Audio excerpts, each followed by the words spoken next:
Vous le dirai-je en toute ambiguïté? Oui, j'ai été fécond, et je le suis resté.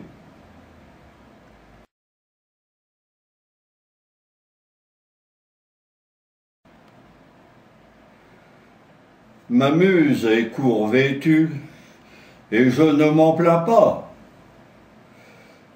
Ses jambes ne sont pas velues, elle peut danser la samba. Samba.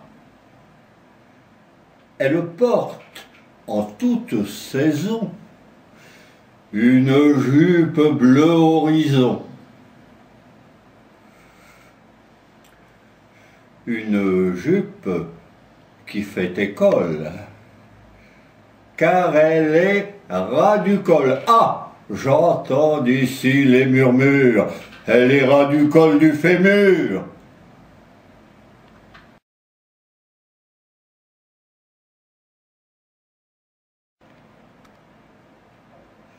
Il avait une belle femme, et son curé avait bon goût. Mais il n'y a pas eu de drame.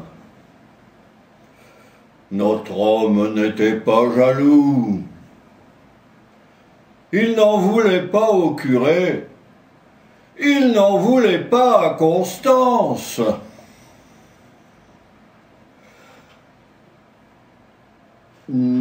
Pas plus affecté qu'honoré, non. Il honnissait qui mal y pense. Mais il avait rompu avec son suppléant, car il eût été au supplice de s'entendre appeler mon fils par le père de ses enfants.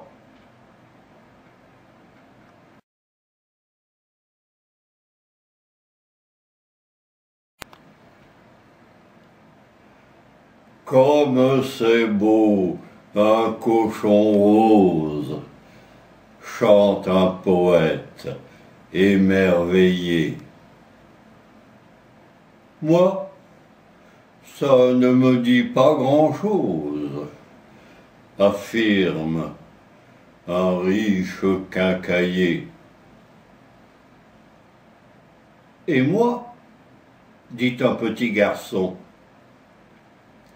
moi ce que j'aime dans le cochon, c'est son saucisson.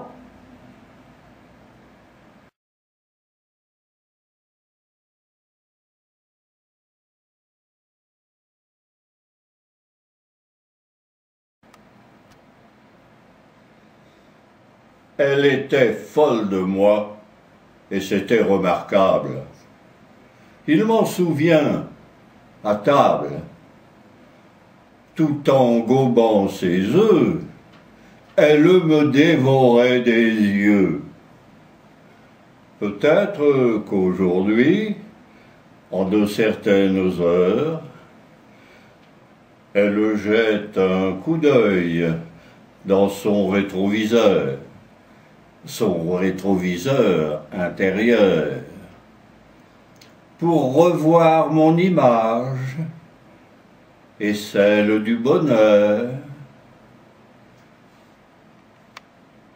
Peut-être, dit-elle plutôt, en triant des vieilles photos, celui-là, c'est le zigoto qui avait une belle auto.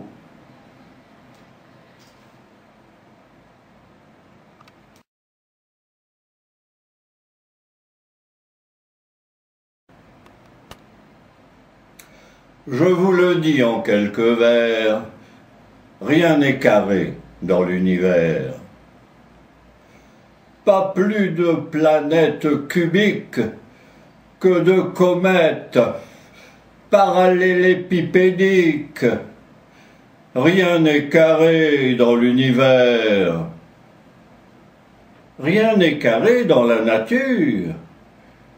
Et si vous me dessinez d'aventure un carré de bonne facture, je ne m'écrirai pas, tout frémissant d'émoi, « Vain Dieu, le beau sein que voilà !»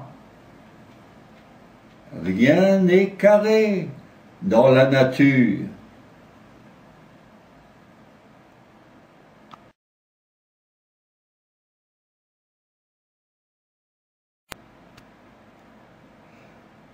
Le fondateur de la Sorbonne portait le beau nom de Sorbon.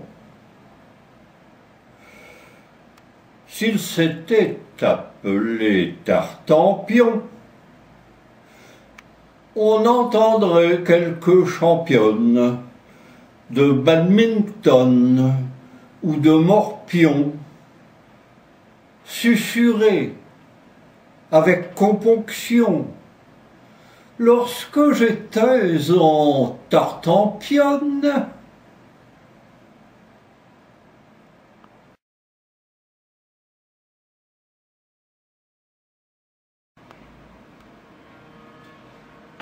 Il avait un ancêtre preux, habile à manier l'épieu.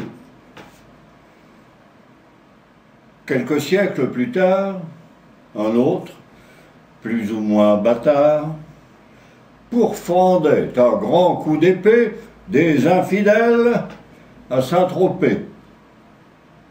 C'était trop peu pour que l'histoire retienne ces moments de gloire. Il fallut plus d'un millénaire pour qu'un de ces héréditaires découvre l'art et la manière de trancher dans le lard, de trancher dans les chairs, en s'adonnant au beau métier de charcutier.